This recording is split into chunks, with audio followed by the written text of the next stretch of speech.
Glory and honor to our Lord and Savior, Jesus Christ.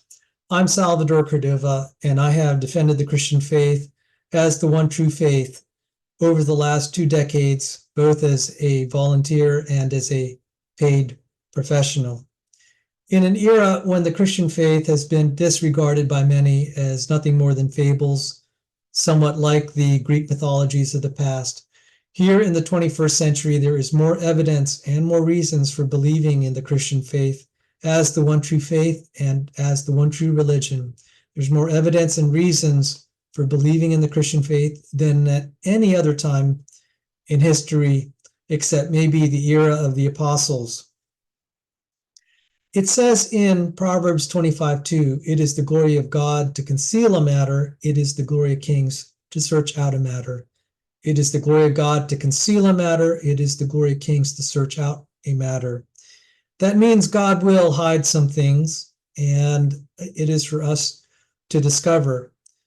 The evidence for the Christian faith is hidden just enough that people who want nothing to do with Christianity will find it very easy to just close their eyes and walk away and pretend that there is insufficient evidence. Yet for those who desire God, the evidence is not so hidden that you can't discover it. It is like treasure hidden in a field, like the merchant who sold all his possessions and bought that field so he could have the hidden treasure. It's not so hidden, the evidence is not so hidden that you can't find it if you seek God with all your heart and all your soul. The areas of evidence are in the areas of science, archaeology, and the testimony of changed lives and answered prayer. My specialty is in the areas of science. I'm a biomolecular researcher, and I recently got accepted into a doctoral program in biomolecular engineering. I have 5 science degrees so far: engineering, physics, biology, and I'm continuing on. My ministry is towards science students, and it's been my delight to show them that what they learn in class, if looked from a slightly different perspective, will actually point them to God. I know now of so many stories of people coming to faith who came from agnostic or atheist backgrounds, coming to faith as they studied cellular biology or things at the molecular level. Probably foremost of those stories is that of Lon Solomon. He was former pastor of McLean Bible Church. The lobby of McLean's pictured behind me there. And this is, speaking of Lon, tonight's show is related to what's going on at McLean Bible Church and why they spent $1 million. They've announced it today that they spent $1 million, and actually that's in 2023. But if you include 2022 and 2021, they have spent millions of dollars trying to prevent YouTube videos like this one being aired. YouTube videos, they wanted to prevent me and others and other voices from telling the real story about McLean in YouTube videos or by talking to the press, writing articles. I hope there'll be books and DVDs galore. That would be just awesome. And why would they spend $1 million? Okay, so I'm going to detail the story. But first, let me talk a little bit about the history of McLean Bible Church. And one way to kind of just summarize what has happened is, let me just show this graphic here from the Restore McLean website. In the very early 1960s, 5 families united together to found McLean Bible Church. There were 5, and the first service had those 5 families and about 30 people total. And that was the beginning of the church. And it continued to grow until in about 1980, Lon Solomon became the senior pastor of this tiny church. In 1983, I visited this church. It was only about 300 at that time. Toward the end of his career, right before Lon started to get sick, the attendance numbers at McLean reached their zenith. You could see it here. You look at the graph. This is the vertical graph is how many people were in attendance, and the horizontal axis is, so the vertical axis is the attendance numbers, the horizontal is the year. So 2014, the attendance at McLean reached its peak. Unfortunately, Lon Solomon started to get very sick, and Dale Sutherland became a little bit more of the de facto pastor, and he was certainly running the show on many levels. And then he caused McLean Bible to affiliate with the Southern Baptist Convention in violation of the McLean Constitution. Now, I personally didn't have any problem with the idea. It's like, oh, you want to join a bigger family, join a big brand name. I didn't have so much of a problem with that, but it violated a sacred contract that goes all the way back to the 5 families that founded the church. The 5 families who founded the church and donated so much of their lives in building the church separated McLean out from all the denominational politics. They wanted it to be, I guess, more of a congregational, elder-led type church. I mean, there's specific terms for which way churches are organized, but they did not want to be affiliated with a denomination. And so the way I liken this is it's like a will. My mother went home to be with the Lord about 2.5 years ago. She wrote things in her will. Now I could say, well, hey, look at all this money that I was the executor. Look at all this money that I'm supposed to give to all the people she named. And, it would be improper for me to say, no, let's take that money and feed the poor, or let's take that money and give it to this missionary or that missionary. That would be a violation of a sacred trust, not to mention that it's illegal. So even if I personally would have been happy for McLean to have joined the Southern Baptist Church, as far as me speaking, it would have been a violation of a sacred trust. And the other problem is the Southern Baptist Convention has had a history of corruption from the top and in the insides. There are lots of great Southern Baptists out there, but there is a bit of a checkered past in the recent last 25 years. For example, the Southern one of the affiliates, the Baptist Foundation of Arizona, you can look this up, the Baptist Foundation of Arizona, they committed a fraud that scaled into $500 million. In today's dollars, that would be $1 billion. There were prison sentences handed down in that case. I mean, that's a lot of money. And there is concern that this sort of racketeering is continuing to happen in the Southern Baptist Convention, particularly in an entity known as the North American Mission Board. And that has been an ongoing concern, and that as the Southern Baptist Convention and North American Mission Board infiltrate churches, they may start to destroy it.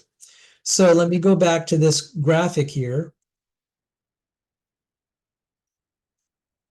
You could see that the decline began around the time of that affiliation, and around the time Lon Solomon started to get sick and had to retire.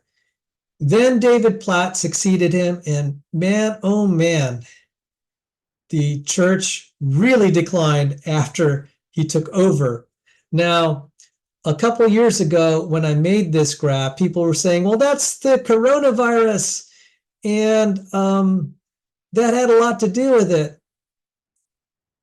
That's no longer an excuse, because one, right after the lockdowns were starting to ease up, even by that time, many people had left McLean permanently, went on to other churches. Those churches are booming, such as Cornerstone, such as McLean Bible.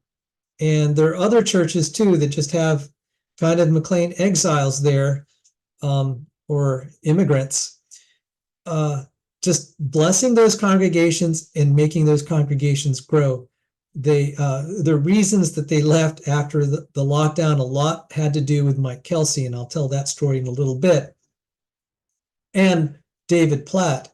But they certainly have no excuse now, 2 years later, when churches around them are continuing to grow, and they are reaching record levels, record lows in terms of revenue from their high. So if you look at this graph of the attendance that I made in 2021, and Chuck Hollingsworth, the chairman of the McLean Elder Board, has accused me of lying, and I have a recording of him, which I hope to make public sometime, where he accused me of lying and making up the numbers. First of all, the numbers that are in solid are from official congregational reports. Official.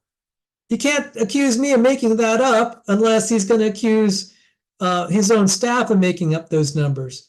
The dotted lines, this year is interpolated partly through witness testimony, because we don't, like some of the pastors from back then and attendees. The solid lines are from the official congregational report. Now, this dotted line down here was my counts. I used very careful photographic methods where I would just try kind of discreetly just try to photograph from the back of the sanctuary, just try to get pictures. I wanted to protect people's privacy, so these were never released. The raw pictures were never released unless I started to redact it with color markings to cover even the back of their head. You couldn't even see it. But that was a method. It was very painstaking. And I estimated that there were about only 4,000. So they went from about 13,500 all the way down to 4,000 by 2021. And whatever the numbers are right now, they're certainly not releasing publicly what the actual in-person attendance numbers are today. And it is a bit comical. They really don't know for sure how many people are attending online. One thing that is for sure is that today, at about 7:30 p.m., the chairman of the elder board said, we're under budget.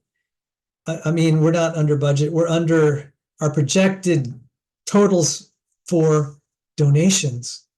They're setting record lows for donations. And I'm sorry to be I'm very meticulous with numbers. If you take the published numbers, or the best numbers we have for 2014, which was the peak revenue of 32 million, and you adjust it for inflation, it's 42 million in today's dollars. The projected number for donations now is only 16,700,000. So Mr. Hollingsworth, you accused me of lying about the attendance numbers. The revenues numbers that you gave then do not lie. It is setting a record low for McLean, and McLean under David Platt certainly is not prospering, despite the fact that David said McLean is a thriving church last year. He had the gall to say it's a thriving church. I mean, how could you say that it's a thriving church when you look at a graph like this? It's a recovering church. It's a church recovering from the disaster that David Platt and Mike Kelsey and Wade Burnett made of McLean. And as bad as it was in 2021, and I'll tell you why I didn't continue here, they threatened me with arrest and jail if I ever came back and started trying to count. That was in 2021. And back then the revenues were higher. Now it is record lows. So I think I want to say, despite the falsehoods that the McLean leadership has promulgated about me and what I've reported, the numbers aren't lying. It is showing who's telling the truth and who's trying to pull the wool over the congregation's eyes. That is one of the problems with McLean. There's an issue of transparency and truthfulness from the leadership. They're also quite, they feel so quite unconstrained to vilify congregational members that point out maybe facts that are embarrassing to the leadership. They feel like they have the license to send letters, which they've done, to the entire congregation about me and other people, made up facts, and we have no opportunity to speak in our defense before the congregation, in accordance with the biblical principles of 1 Timothy 5:20 and then Matthew 18. I have the right to, and also Proverbs chapter 18. The Bible, even the pagans, even Pontius Pilate says, if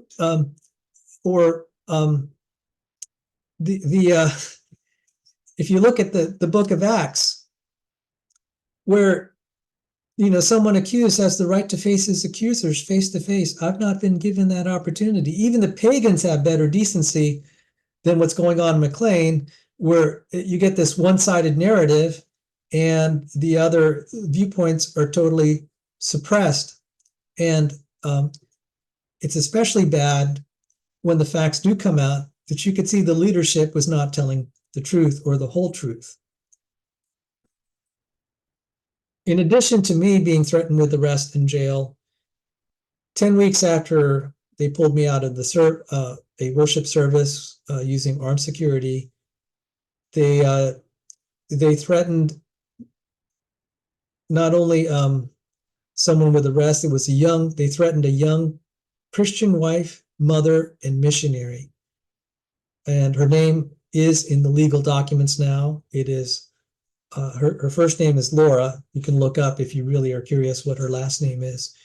Christian wife, mother, and missionary. They threatened her with arrest. And not only that, they tried to throw her in jail. Wade Burnett, one of the lead pastors, went to the judge, went to the prosecutors, and demanded she be tried and convicted. That would have meant that she could have gone to jail for a year, separated from her children, her lovely children, including a toddler, and fined.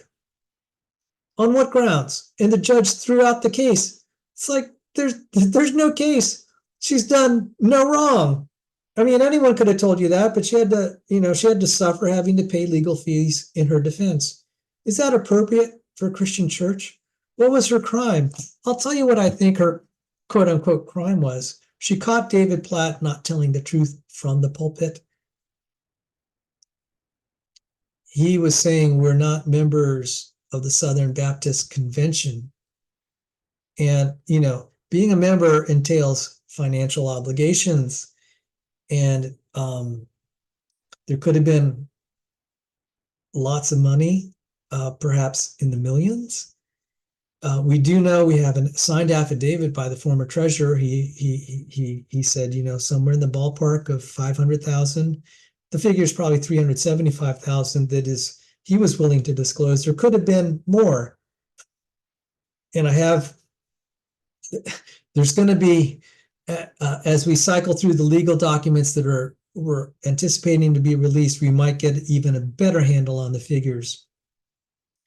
But I think millions have been siphoned off of McLean, and I can, I'll piece it together for you.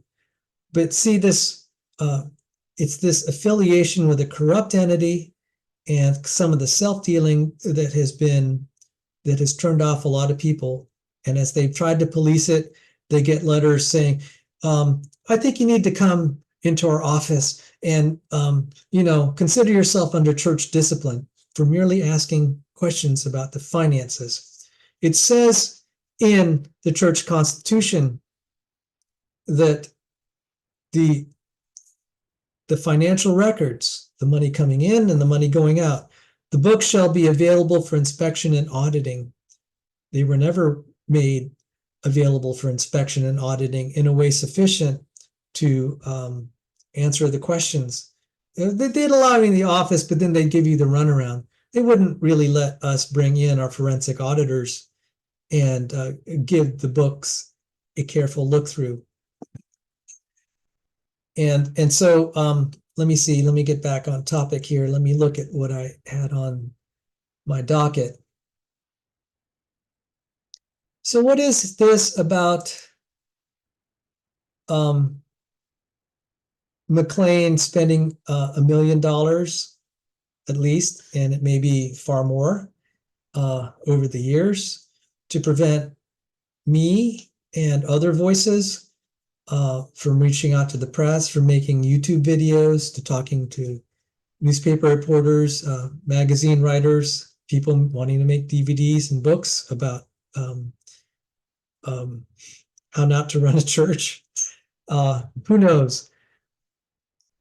What was this all about? Okay, so first off, I've said that you can definitely see the decline. There are many reasons for that decline, but there was a legal proceeding which sort of began with me when I was protesting them trying to threatening me with arrest and jail. You'll see I made a video, and I may even attach it in the video description below. Just look down there. You'll see what I said last August of 2022, where I made my case, and I said I may take this further. I was my simple protest about my being threatened with arrest and jail if I ever return to, like, say, the McLean lobby pictured behind me. I'm obviously not there right now. Otherwise, I would be. They would try to. They'd be calling the police and trying to throw me in jail right now. As we reviewed everything, we realized we could go after. We can demand that McLean disclose. We could file a legal proceeding. I don't like to use the word lawsuit because the word lawsuit, as used in the New Testament, isn't what we were doing. So people have said what we were doing is unbiblical because you're not supposed to sue people. We weren't suing any individual. We were putting a legal complaint, which we may call a lawsuit, to get the books open. There is nothing, and it says in Corinthians, why not you just be defrauded, as in you lose money. We are losing money by paying to get the disclosure. We have no opportunity, zero opportunity to recover any of our legal costs, zero, absolutely zero. We permanently lose the money to beg the courts to enforce the contract that McLean had to its congregation to disclose how the money is spent, how it came in, and how it was spent. That is a big part of this legal proceedings. I'm going to try to use the word legal proceeding rather than lawsuit. So what had happened last August, this is 2022, in September, we formulated a complaint that would compel McLean to open its books in relation specifically to their affiliation with the Southern Baptist Convention. I personally felt, and there's a little bit of, I pushed back a little bit and I said I wanted it more broadly. I wanted to find out how much David Platt was making. I wanted a little bit more careful scrutiny of how much money flow was he might be siphoning off for himself, either directly to himself or to these entities like Radical. And I just didn't get that part of what I wanted.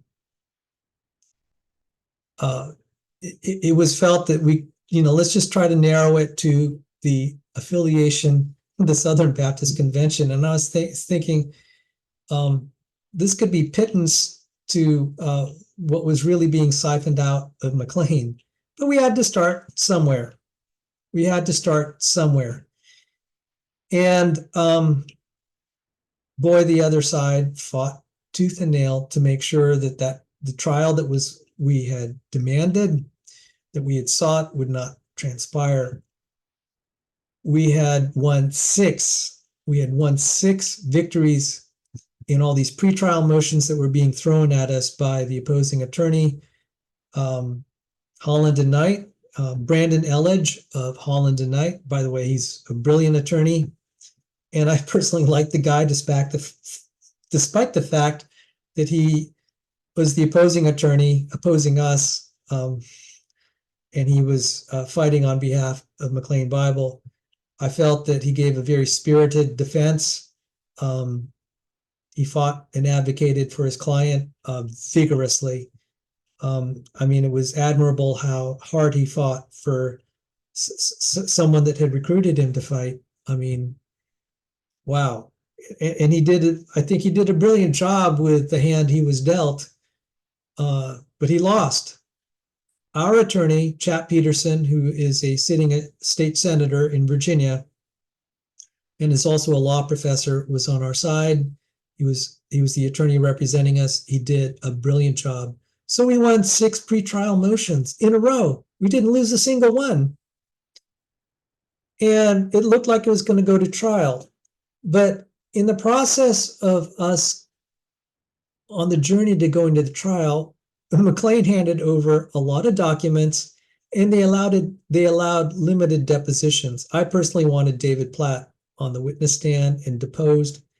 That didn't happen for a variety of reasons, but we got we narrowly won a decision to allow Dale Sutherland, a former pastor of McLean, and Bill Steele, the director of finance, to be deposed. The very last day, the very last hearing that we had was about whether all of this material could be released to the public. So the decision was made that, hey, we've got so much of what we want. All we really need, at least at this stage, is to just let all this material be made public. We wanted disclosure. And some of this, I can't speak for the other plaintiffs, but I said, this is the place to settle decisions about, someone's guilty of fraud or this or that. The first place to go would be the congregation. The only thing that I think the courts, that I insisted the courts could help us with is to force McLean to open the books. Why? The books are not the property of the elders. The books are the property of the congregation. They do not have hold over church property in that way. This is just crazy. I mean, so let's say you have historical archives about, the history of a church. Now you're going to lock it up and say, no, the congregation doesn't have access to that. The financial books, the contracts are the property of the entire church. They should know. They should have access to the history of the church. This is not the property of the leadership. Unless there are security and, really, personal issues that could be revealed, that could be damaging to someone. By and large, there's a lot of stuff that should be the property of the congregation, and it shouldn't be subject to any sort of statute of limitations. That was what is at issue. And so the harder they fought us, the more it became apparent they might be hiding something. Why are you going to, Chuck Hollingsworth in one of the congregational meetings said, it's absolutely true. It's absolutely not true that we're trying to hide anything. He's saying, we have nothing to hide, in effect. He's saying we have nothing to hide. And we're committed to transparency and we're willing to go the extra mile. All the while, he and the elder board are authorizing payment of $1 million or more in legal fees to hide and conceal their financial activities and these secret contracts that we now find out are violations of their obligations, of their constitutional obligations to the congregation. And so when we did what was called, we motioned to non-suit, we also said there has to be a hearing on whether we can release all this information. And I'll tell you why this is particularly brilliant. Because McLean sent out a letter, said, oh, hallelujah, our prayers are answered. The plaintiffs in this lawsuit withdrew their lawsuit. As usual, that's not the whole truth. It was non-suited without prejudice. The without prejudice clause is extremely important. That means, one, this lawsuit could be reopened. This lawsuit could be reopened. It's like, guys, we got a lot of discovery on you. Do you want us to reopen this? If you wanted to go to trial, we'll give you an opportunity to tell your made up stories before the judge under oath. We're happy to, some of us would be very happy to give you that opportunity. But there's a time for peace and a time for war. I felt, I can't speak for the other plaintiffs, but I felt I agreed to that strategy because we could reopen it. And not only us, okay? There's a principle in the legal world called res judicata, that the courts will not retry a case. But you see, because this case never went to trial and there was no ruling made, someone else can make a similar case against the leadership of McLean and maybe even be more vigorous and demand more disclosure, more opening of books, more depositions, more testimony under oath, sworn, and maybe even under trial. And the truth could come out, even more truth could come out. So this avoidance of the res judicata principle being applied because we had motion to non-suit without prejudice. Motion to non-suit without prejudice, the way is open for more legal proceedings. So they didn't quite, they're sending out these congregational letters saying, oh, God has answered our prayers. Well, you could say that he answered our prayers too, because now that people are getting a kind of a sense of what is going on, and David Platt has vilified people that have donated millions of dollars to McLean. He has not told the truth from the pulpit. He's hidden stuff. And these people that have donated millions of dollars collectively, they're very upset about how David Platt is wasting their money, spending it, destroying McLean. I showed you the graph of what he's done to McLean, and he's blaming the donors, the people that have been part of the church for decades, including these dear Christian sisters who are now very elderly. They were there at the founding of the church more than 60 years ago, and some of them are very sickly too. And from the pulpit, he has no problem vilifying them as divisive and calling them all sorts of nasty things. There's a lot of motivation to get down to the truth. There's a lot of motivation to show David Platt for who he is and what he's done. And because our attorney had made this lawsuit, this non-suit, without prejudice, there are now multiple paths open to go after disclosure and compel McLean, the leadership, to tell the truth, which they are still resisting to do. They have made outright fabrications, they've told lots of half-truths, and then they've concealed a lot. I know the things that they haven't said, they have said things that are not true about me and other people. And they were probably very unwise to write letters to that effect and broadcast it to the whole congregation. So there's no doubt about what they were saying. They've also kind of exaggerated their finances.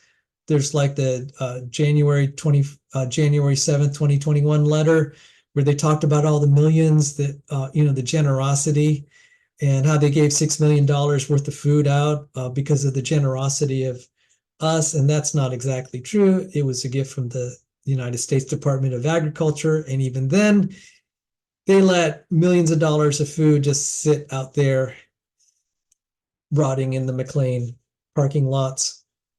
So there's a lot that they're not telling the congregation. So now I do want to say, for those of you who've been blessed by the teaching of David Platt, Mike Kelsey, and the other elders, I rejoice that you've been taught and that you've been blessed. But the Bible does make clear that even people as godly and as spiritual as King David and as wise as King Solomon, these two, this father and son pair, have written a good portion of the Bible, and what they have written has blessed many people. But people are flawed. Only Christ is the purest and without blemish.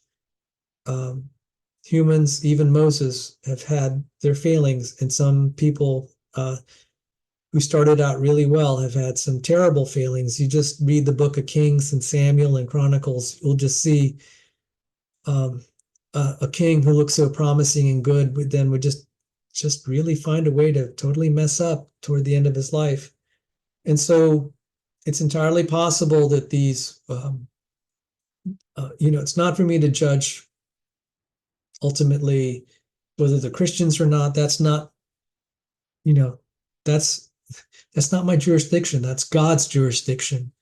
I can say that some of the actions they did are not consistent with what they are teaching. So I'm not saying to totally abandon everything you've learned in the church just because the actions of the teacher are not consistent with what you heard. In fact, Jesus had said, the Pharisees sit in Moses' seat to teach. Do all they instruct you, just don't follow their ways. So let me see what I had else on the docket here. Okay, so there are a few areas, and we'll have a chance to talk more about this in future episodes. There are a few areas, problem areas with McLean. One of them is David Platt preaching this, what I call the poverty gospel. He takes this verse in the New Testament where a rich man approaches Jesus and he says, "What must I do to have eternal life?" And there's a back and forth between him and Jesus finally says, "Well, sell all your possessions and follow me. Sell all your possessions, give to the poor, and follow me." It's clear in the rest of the New Testament, if we take a balanced look at this, that that was a person-specific command. There are several person-specific commands in the Bible, or group-specific commands, not a general command. It's not a general command that everyone sell all their possessions and give to the poor. I mean, all their possessions, okay? That's not a general command in the New Testament. That was specific to that rich man who had quite a bit of riches. So now David took that and said, give up the American dream and encouraging people to sell things. A couple in our church at McLean sold all their possessions. They had maybe 8 kids or so. They were dirt poor. So they tried to follow David Platt's poverty gospel, and then they couldn't, they had challenges taking care of their kids. As a result, they appealed to McLean to help them, and the door was basically slammed in their face. All the while, David Platt, as far as I know, our best estimates are he has built McLean for millions. Let me show you this graph again. And to the best of my recollection, anyone is welcome to correct me if I'm wrong. But as his church was being decimated, I heard disturbing claims that he gave himself a 20% raise. He may have been making more money than Lord Solomon, and then as the church gets destroyed, he gives himself a 20% raise. What justifies that? What justifies him getting a 20% raise after what he did to the church? He also is kind of bivocational. He charges, he's charged up to $20,000. He asked, I can't say he charged, he asked up to $20,000 to preach his poverty gospel. Now get this. This is the irony. There are people out there willing to pay $20,000, collectively, to have someone come and tell you you need to make yourself poor. Now, you paid $20,000 to get this guy to say, hey, to follow the gospel, you need to make yourself poor, and you're paying him $20,000. I mean, don't you see kind of like the disconnect here? And his organization Radical preaches that radical gospel. They're drawing in millions of dollars. And he's also a pastor at McLean, and some of the money from McLean, as far as we know, is going to his radical organization. We don't know how much is being siphoned off. I find that very problematic. Our legal proceeding was specifically about the affiliation with the Southern Baptist Convention, and also showing that David Platt didn't tell the truth from the pulpit regarding that relationship with a corrupt entity. The Southern Baptist Convention and the North American Mission Board. We didn't have the opportunity to probe how he might be siphoning money into the radical organization. Our best estimates of his salary are around $500,000 a year. He lives in a house that is paid by the church for free, and plus he gets lots of perks in addition to that. His book talks about giving up the American dream, and so he's certainly made a living. He's certainly living out the American dream by telling people to give up the American dream. And this doesn't sit well with a lot of individuals, understandably, who are willing to scrutinize what's going on. Now, sadly, some people are just, they like the theater. They like David Platt personally. I mean, he has great stage presence. I loved his preaching. But, it's the actions that bothered me. And then it is some sermons when on Sunday morning he vilifies people that I know are innocent. He vilifies these elderly ladies who had spent their lives building the church, and he has no conscience about saying terrible things about them, calling them divisive. That's just terrible, merely because they voted against him, as if he's some sort of pope. So that's one of the problems. Our legal probe was not able to uncover the depth of how much money he's siphoning off. I will tell you, despite having a congregation in person of about 4,000, no one knows the number, which is kind of funny that they don't seem to want to release the in-person numbers anymore, although they can't run away from the finances. He was saying, he said last October, 2022, I think it was October 16th, in a sermon, he said, if you're giving the way God tells you, the way God ordains, we'd be giving $60 million a year. Okay. Now, the way he said it was, our budget's 20 million. Actually, it's now less than 17 million. But at the time, before it went down even more, as the money's been the donations keep drying up under him. But at the time, the budget was about 20 million. He said, our budget's $20 million. If you're giving God's way, it should be easily 2 or 3 times that. So that'd be what, $60 million a year? $60 million a year. And there he is. And you could see this on YouTube. He said, just dream. And that smile, you could just see the dollar signs in his eyes. Just dream what we could do. All right. I have a problem with that. You're going to spend $1 million on lawyers trying to conceal your financial records, and you're going to ask the congregation for $60 million a year. This, a congregation that's not really big enough to be giving $60 million a year. I have a problem with that.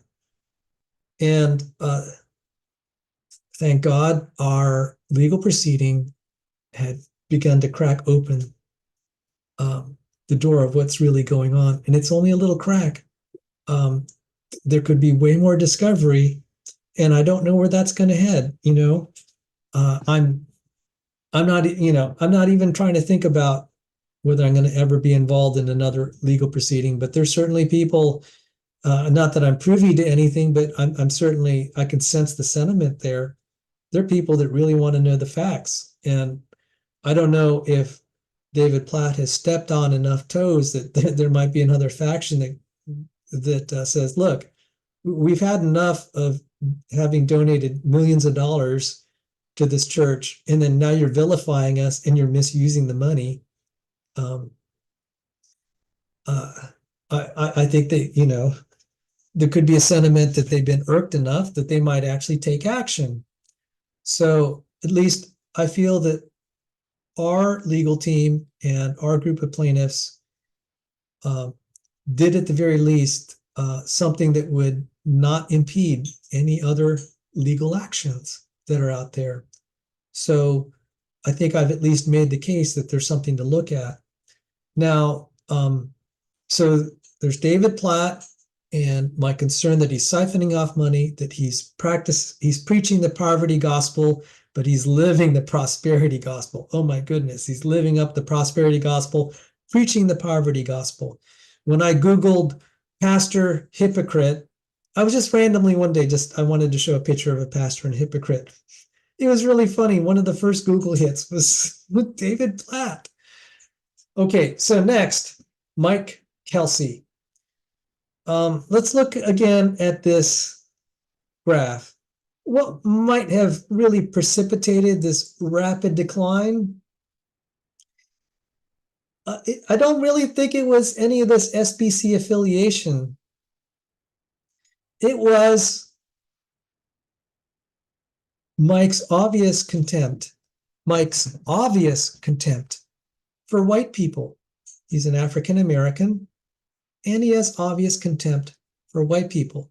That being said, before anyone has anything to say about me, because I'm obviously not African American, let me show you a picture of my family. My brother-in-law is an African American. There's me. There's my sister Elizabeth and her husband. This is at her wedding, Charles. Both lost their spouses.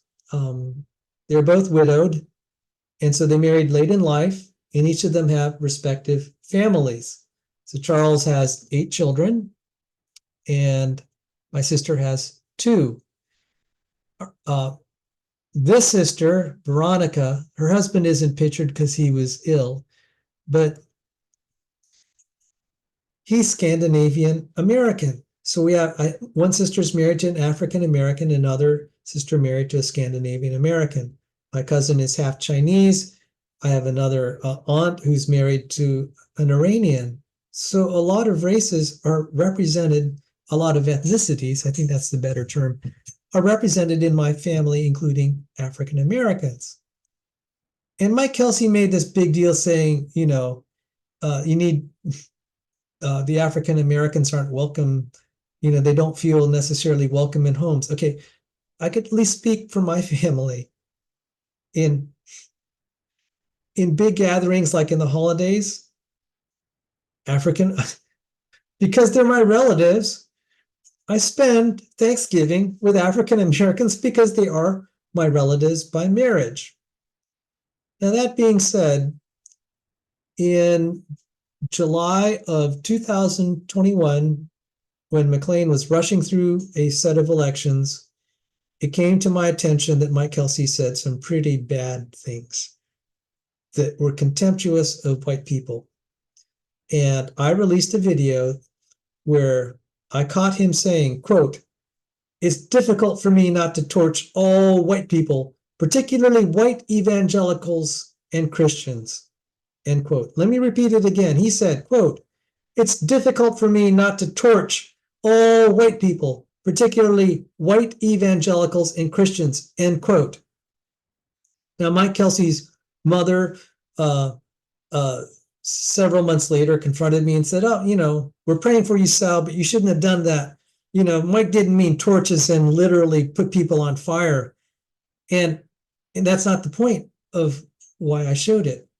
But first off, Mike should be the last one saying stuff like that, because he talks, oh, you have to be careful about your words. You might really, you have to be really sensitive. So as cities were being burned, businesses, neighborhoods, including African-American neighborhoods, being burned to the ground, he's using the word, he wants to torch white people.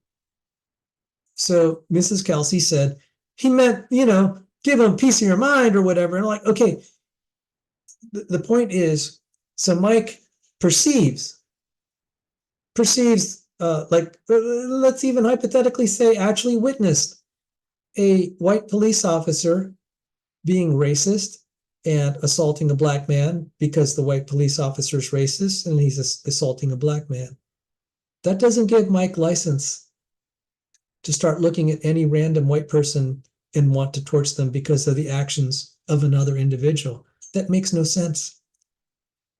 You're judging that person based on the actions of someone else just because they happen to be the same skin color. That's not right. That is absolutely not right. That's unbecoming of a pastor. And if you can't sort out that that's not the same person, you got a problem. Okay? If you can't sort out that this person is innocent of the crime of someone else that someone else committed, you've got a problem. You're looking through this totally through the lens of racism. You're not looking at it justly. I can't imagine anything more prejudice than that. That's just terrible. And we happen to have a couple at McLean Bible. The husband is an African American and the wife is white, Jewish white woman. And I think Mike owes that couple a serious apology. One, he insulted that African American man's white wife. And then that's just terrible. That's just terrible, Mike. There's no excuse for that. And we could go more into this. Yes, there was slavery in the United States. There was horrendous discrimination in the United States. But it says in the Bible that you are not to take out, you're not to punish the sons for the sins of the fathers. And there are white people that came to this congregation, McLean, long after the Civil War. They immigrated from places like Greece in the 60s. And you're going to look at them, and Mike's going to look at them, and he wants to torch them. I've got a serious problem with that.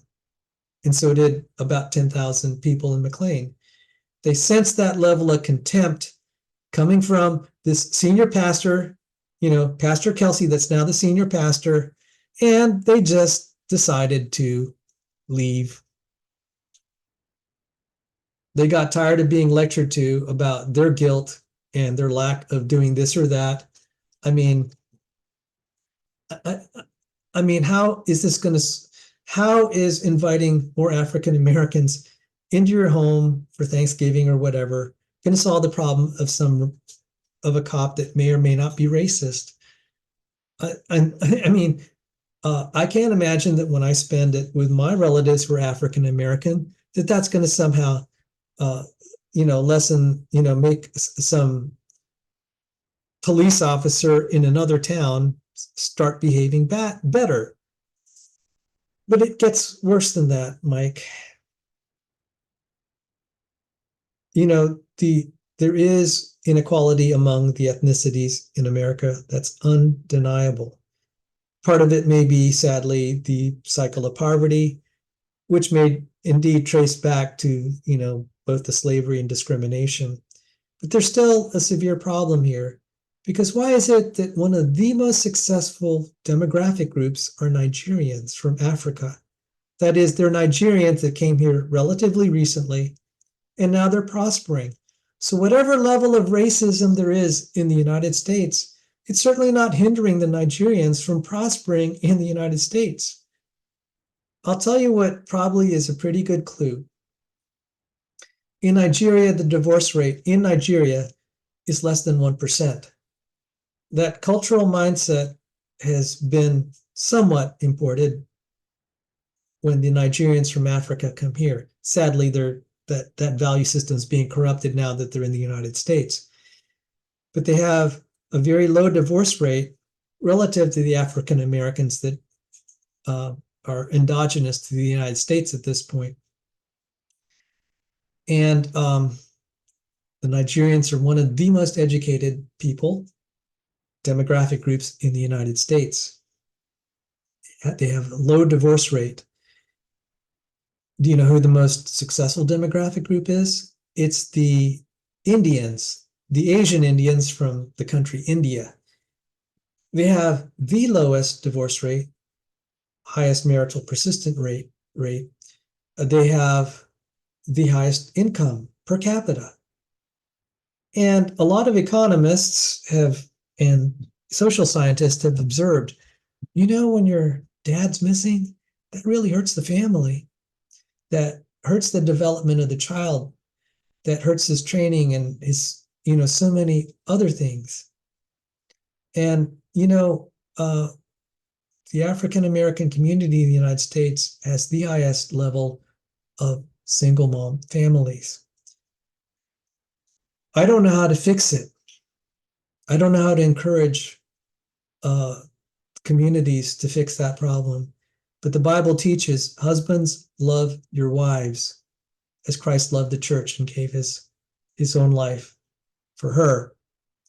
Wives, respect your husbands. And God hates divorce. He also hates promiscuity. If that were applied, that would certainly, I think, do a lot more for equalizing the disparity in economic outcomes. And the Nigerians are proving it. This is misdiagnosing the fundamental causes. In the past, it was definitely racism, but you can't, but that is no longer it's a different set of causes, in my opinion. This is like a doctor who's diagnosing a leg that's, already started to heal.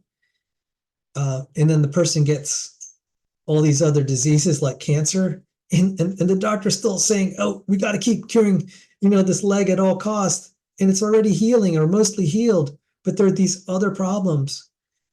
So, making all these sermons about, inviting people of different races to your dinner parties, that's not going to fix single parent homes. And let me, Mike, you got to know this, bro. These are some statistics. How accurate? I think it's generally in the right direction if it's not the exact numbers. Effects of fatherlessness. 63% of all youth suicides, 70% of all teenage pregnancies, 71% of all adolescent chemical substance abusers, 80% of all prison inmates, 90% of all homeless and runaway children. Children brought up in single mother homes are 5 times more likely to commit suicide, 9 times more likely to drop out of high school, 10 times more likely to abuse chemical substances, 14 times more likely to commit rape, 20 times more likely to end up in prison, 32 times more likely to run away from home. And this is sadly rampant in the African American community. You cannot blame people in your church. You cannot blame white evangelicals and Christians for all those problems. That is totally unfair. And the fact that the Nigerians are prospering in America is showing you can't blame it all on racism, not by a long shot. But Mike Kelsey, your lead pastor of McLean Bible, and you're sounding a lot like Louis Farrakhan. And I know your dad took you to that Million Man March to hear that Muslim preacher spew his white hatred. And you're echoing the talking points in your mind. And that's why a lot of people left the church. And until you actually make a real apology about your attitudes, and that means it's like, look, you guys really, the way I see Mike Kelsey, it's like, well, you all are guilty, but I love you anyway. To me, that's not an apology. That's glorifying yourself, and you're falsely accusing someone of crimes they did commit to begin with. They are not guilty. They are not guilty. They are not guilty of the breakup of these homes and these fatherless kids. You really need a big stretch to look at a random white person and say, you're the problem, why these families are broken. I don't know why they're broken, but I know that having contempt on white evangelicals and Christians is not the solution. And neither, giving these Louis Farrakhan talking points is not the solution. Now, obviously, your dad seems sympathetic to that, but I do want to credit your dad. He was pretty angry with me with some of the things that I brought to the attention of the public. He was angry. He said, "You destroyed my son's reputation." I'd like to say, I wanted to say, your son did a good job of that. He's the one who went on YouTube and shows I merely highlighted the fact that he did so, that he said certain things. But I was proud to see you had a dad that stood up for you, that fought for you, that defended you. Even though I personally think you were wrong, I was proud of your dad. There are a lot of people in communities out there, some of the communities that you say are victims of white people, they're victims of not having fathers like your dad. I think if you spent more time trying to encourage and make men like your dad that will stand up for their sons, there'd be a lot less inequality among the demographic groups. You can't keep scapegoating the white people in the present in your mind. That's just wrong. That's just wrong. And you also may want to look at the body cam footage of George Floyd. It's evident he was saying, "I can't breathe," even before he was tackled even before he was on the ground. There was some dastardly reporting and court proceedings. And so you may have been in a rage for the wrong reasons also in that regard. And so this video has been long. Let me see if there's anything else I wanted to bring up. There'll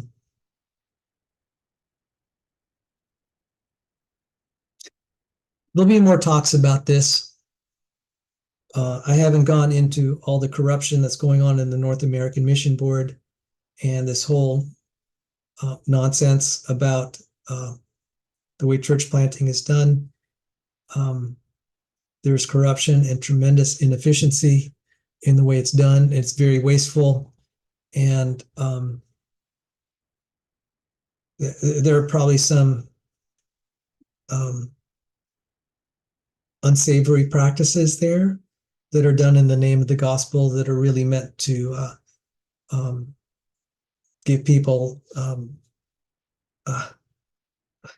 kind of helping themselves to God's money, if not directly, at least to give them access to power and control that is inappropriate.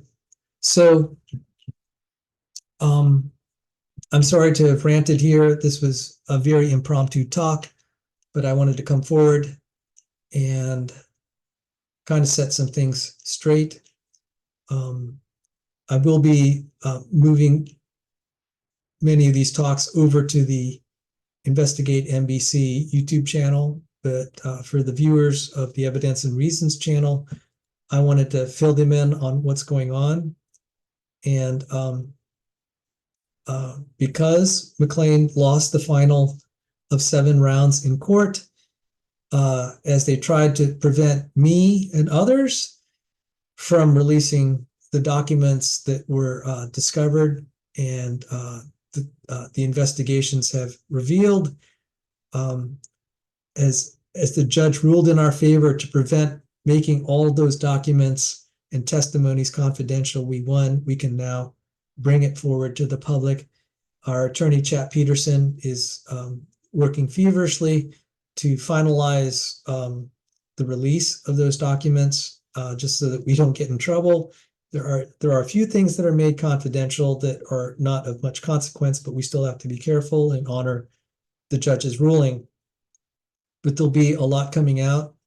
I'd say it's very damaging to it should be very damaging to the reputation of the McLean leadership that has postured as being immaculate and holy and blameless. It will not cast them in a good light. But I would just caution and say this is only the tip of the iceberg of just how bad it is and how bad we suspect it is. This is so far only in my opinion, only the first round. There is still another active lawsuit about McLean rigging the elections, and that is still transpiring. And so that one's not dead yet. And who knows if there are going to be more coming forward to compel McLean to come forward and tell the truth. So with that, glory and honor to our Lord and Savior Jesus Christ. Thank you for tuning in to my long rant. I just had to kind of give a data dump. Hopefully I'll be able to give tighter shows in the future. Take care, and the Lord richly bless you. Thank you.